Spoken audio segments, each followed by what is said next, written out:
भक्तों, कार्तिक मास में पवित्र नदी में स्नान और कार्तिक मास की कथा पूजा का विशेष महत्व है। इस पूरे मास में भगवान की आराधना की जाती है, जिससे सांसारिक पापों का नाश होता है और भगवान विष्णु की कृपा प्राप्त होती है। तो आइए श्रवण करते हैं कार्तिक स्नान की कथा। ओम नमो भगवते वासुदेवाय। एक नगर में एक ब्राह्मण और ब्राह्मणी थे। वे रोजाना 7 कोस दूर गंगा यमुना स्नान करने जाते थे। इतनी दूर आने जाने से ब्राह्मणी थक जाती थी। तब ब्राह्मणी कहती थी कि हमारे एक बेटा होता तो कितना अच्छा रहता। बेटे के बहू आती तो हम घर वापस जाने पर खाना बना हुआ मिलता और बहू घर का काम भी कर देती। ब्राह्मणी की बात सुनकर ब्राह्मण ने कहा, तुमने बात तो सही कही है, चलो मैं तेरे लिए बहू ला ही देता हूँ। ब्राह्मण ने कहा कि एक पोटली में आटा डालकर कुछ मोहरे रख दो। ब्राह्मण के कहे अनुसार ब्राह्मणी ने पोटली बंद कर रख दी। पोटली लेकर ब्राह्मण चला गया। ब्राह्मण अभी कुछ दूर ही गया था कि उसे यमुना के किनारे बहुत सुंदर लड़कियां दिखाई दी। वे रेत में घर बनाकर खेल रही थी। उनमें से एक लड़की ने कहा कि मैं अपना घर नहीं बिगाड़ूंगी, मुझे तो रहने के लिए ये घर चाहिए। लड़की की बात सुनकर ब्राह्मण मन ही मन सोचने लगा कि बहू बनाने के लिए यही लड़की उत्तम होगी। जब वह लड़की जाने लगी तो ब्राह्मण भी उसके पीछे पीछे उसके घर तक चला गया। वहां जाकर ब्राह्मण ने कहा, बेटी अभी कार्तिक मास चल रहा है, इसलिए मैं किसी के घर खाना नहीं खाता।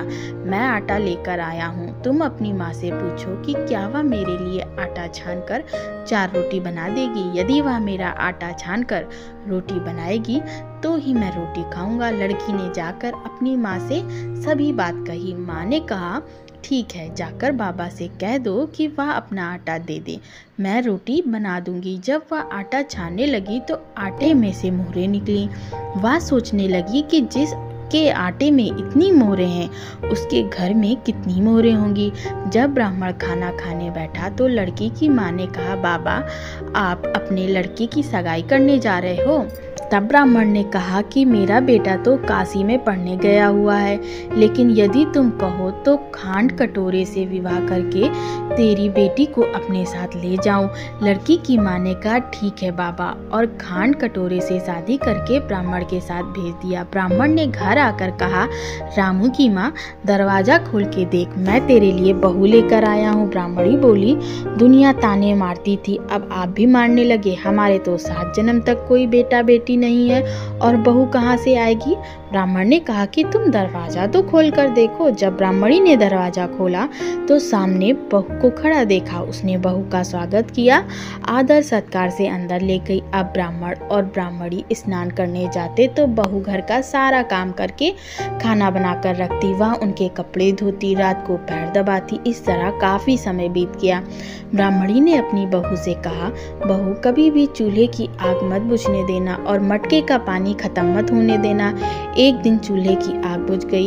तब बहू भागी भागी पड़ोसन के पास गई और कहा कि मेरे चूल्हे की आग बुझ गई है, मुझे थोड़ी आग चाहिए। मेरे सास ससुर सुबह 4 बजे से गए हैं, वह थके हारे आएंगे, इसलिए मुझे उनके लिए खाना बनाना है। तब पड़ोसन ने कहा कि तुम तो बावली हो, तुम्हें यह दोनों मिलकर पागल बना रहे, इनका कोई बेटा नहीं। बहू ने कहा, नहीं ऐसा मत बोलो, इनका बेटा तो बनारस काशी में पढ़ाई करने गया है। तब पड़ोसन ने कहा कि या तुम्हें झूठ बोलकर लाए हैं, इनके कोई बेटा नहीं। अब बहू पड़ोसन की बात में आ गई और कहने लगी कि अब आप ही बताओ मैं क्या करूं। पड़ोसन ने कहा कि करना क्या है, जब तुम्हारे सास ससुर आए तो जली फूकी रोटियां बना कर देना और बिना नमक की दाल बना कर देना।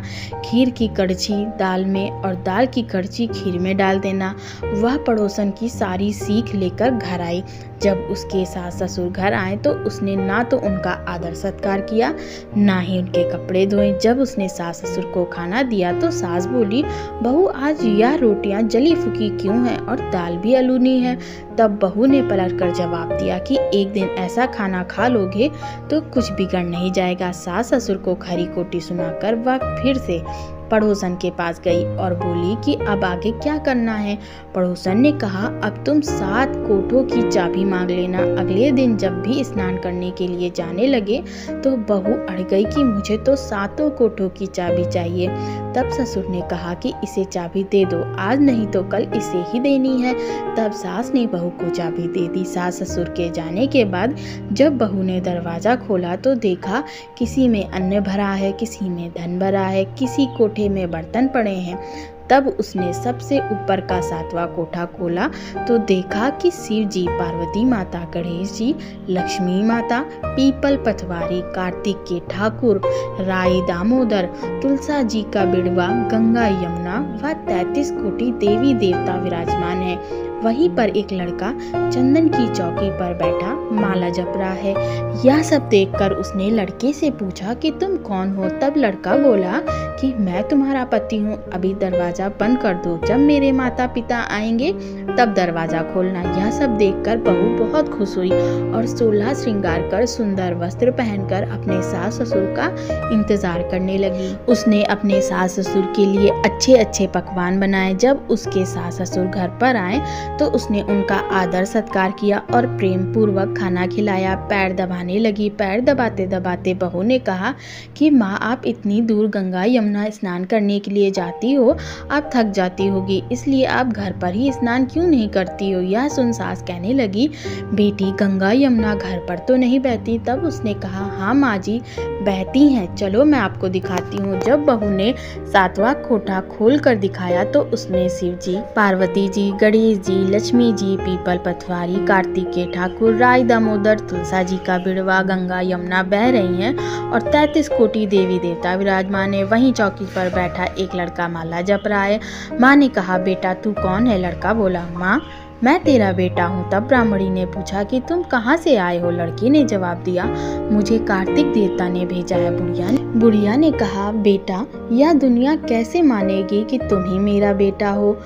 बुढ़िया ने कुछ विद्वान पंडितों से इसके लिए मदद मांगी। पंडितों ने कहा, इस पार बहू बेटा खड़े हो जाएं और उस पार तुम खड़ी हो जाना। बुढ़िया ने चमड़े की अंगिया पहनी और छाती में से दूध की धार निकलकर बेटी की दाढ़ी मूछ भीग गए और पवन पानी से गठजोड़ा बंधा।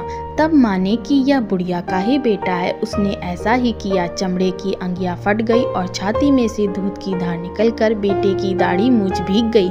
पवन पानी से बहू बेटे का गठजोड़ बन गया। यह सब देखकर ब्राह्मण और ब्राह्मणी की खुशी का ठिकाना न रहा। हे कार्तिक के ठाकुर, जैसे ब्राह्मण ब्राह्मणी को बहू बेटा दिया, वैसे सबको देना। कार्तिक मास की कथा कहने, सुनने और हुंकार भरने वाले सब पर कृपा करना। आशा है आपको यह कार्तिक स्नान की कथा पसंद आई होगी। वीडियो पसंद आई हो तो वीडियो को लाइक, शेयर एंड सब्सक्राइब करें। जय श्री कृष्ण।